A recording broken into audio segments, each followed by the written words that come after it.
अस्सलामु अलैकुम वरहमतुल्लाहि वबरकातुहू। सैयदना हज़रत इमाम जाफ़र सादिक रज़ियल्लाहु अन्हु की जो नियाज़ होती है, जिसको ख़ास कर लोग कुंडों की नियाज़ से जानते हैं, या 22 रजब के दिन होने वाली ये नियाज़ है।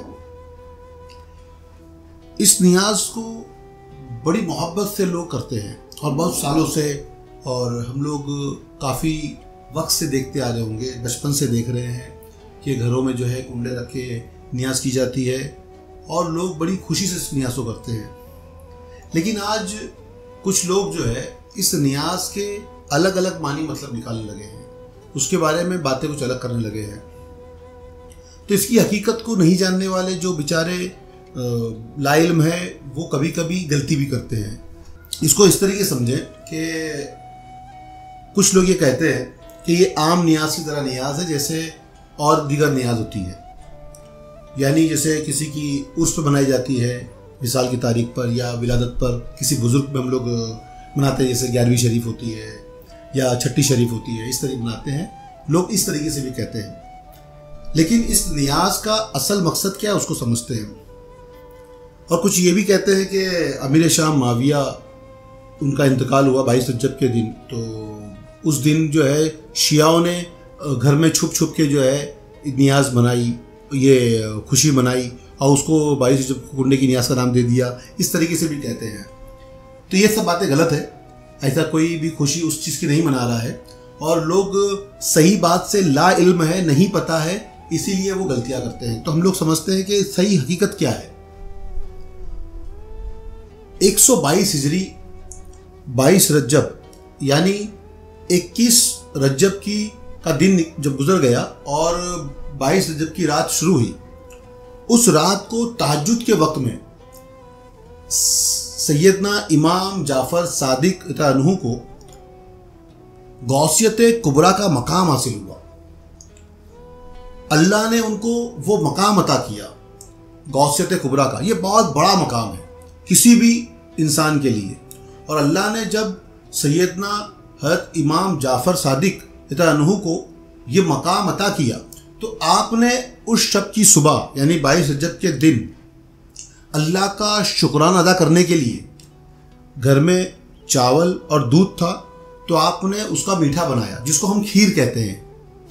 तो आपने खीर बनाया और अपने अहबाब, अपने आसपास के लोगों को जमा किया और उस पर नियाज़ की, फातिहा की, अल्लाह का कलाम पढ़ा और अपने अहबाब को, अपने दोस्तों को, अपने घर वालों को वो तबर्रुक खिलाया अल्लाह के उस अता किए हुए मकाम की वजह से शुक्राना अदा करते हुए। तो इमाम जाफ़र सादिक ने खुद शुरू किया है। ये नियाज़ किसी के विसाल की तारीख पर, यानी उनके पर्दा होने के दिन पर, या उनके पैदाइश के दिन की नहीं है, बल्कि सैयदना हज़रत इमाम जाफ़र सादिक रज़ियल्लाहु अन्हु की मकाम गौसियत को जो अता की गई, अल्लाह ने जो अता की उनको, उस मकाम के मिलने पर आपने ये नियाज़ की। और उस नियाज़ को आगे भी लोगों से कहा कि करो, क्योंकि वो दिन बहुत बड़ा था अहले बैत के लिए और अहले बैत के चाहने वालों के लिए। आपके बाद सैयदना इमाम मूसा काज़िम जो आपके बेटे हैं, उनसे भी लोगों ने पूछा कि इस नियाज़ से हमको क्या फ़ायदा होगा। तो आपने कहा कि अल्लाह रब्बुल इज़्ज़त की कसम,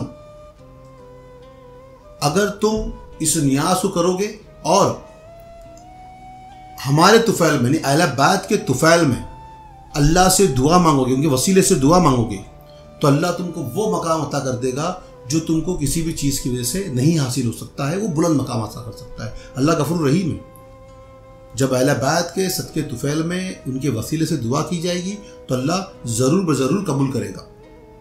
और जो मकाम आपने फरमाया कि मुझको अता हुआ है, वो मैं बयान में नहीं ला सकता, बयान नहीं कर सकता, और आपको भी वैसे मकामात हासिल होंगे और आपकी दुआएं भी कबूल होगी अहले बैत के वसीले से की हुई।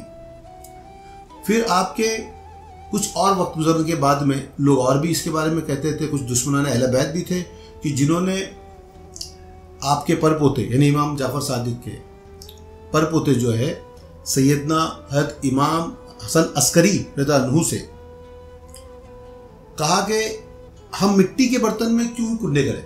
जैसे आज भी लोग कहते हैं कि भाई किसी बर्तन में करोगे चलेगा, تو انہوں نے بھی کہا کہ آپ مٹی کے برتن میں نیاز کرنے کیوں کہہ رہے ہو؟ ہمارے پاس پیتل کے چاندی کے اچھے برتن ہیں، ہم اس پہ کیوں نہ کریں؟ تو سیدنا امام حسن عسکری رضی اللہ عنہ نے فرمایا کہ مٹی کے برتن میں کھانا سنت ہے.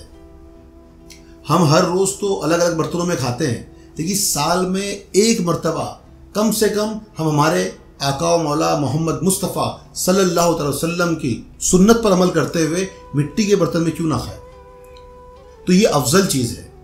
تو ہم کو یہ سمجھ میں آیا کہ یہ جو نیاز ہے نہ کسی کے وصال کے لیے ہے، نہ کوئی اور کسی کے پیدائش کے لیے ہے، یہ تو سیدنا امام جعفر صادق رضی اللہ عنہ کے مقام غوثیت کے ملنے کی شکرانے ادا کے طور پہ ہے، اور اہل بیت کی محبت میں یہ ادا ہو رہی ہے. اور اہل بیت کون ہے؟ تو وہ سرکار دو عالم صلی اللہ علیہ وسلم کی آل، اور اس آل کی محبت ہم پہ واجب ہے. اور اس سے محبت کرنا جو ہے وہ نوح کی کشتی میں سوار ہونا ہے، نجات پانا ہے. کیونکہ ہمارے آقا و مولا محمد مصطفیٰ صلی اللہ علیہ وسلم نے فرمایا کہ میری اہل بیت نوح کے کشتی کے مانند ہے، نوح علیہ السلام کی کشتی کے مانند ہے. جو اس میں سوار ہوا وہ نجات پا گیا، جو پیچھے رہ گیا وہ ہلاک ہو گیا. یعنی ہم کو ان سے محبت کرنی ہے، اور ان سے محبت کرنا ہی نوح کی کشتی میں سوار ہونا ہے، نجات پا لینا ہے. تو میں سب سے یہ درخواست کروں گا کہ یہ بیان جو ہے زیادہ تر لوگوں تک پہنچائیں، تاکہ لوگوں کو حقیقت پتہ چلے اس کی. اور اس جو بیان کیا گیا ہے اس کا حوالہ کتابوں کا جو ہے وہ میں ڈسکرپشن میں ڈال دوں گا، کتابوں کا نام بھی، تاکہ آپ کو پتہ چلے کہ کن کن کتابوں میں یہ بات لکھی ہوئی ہے.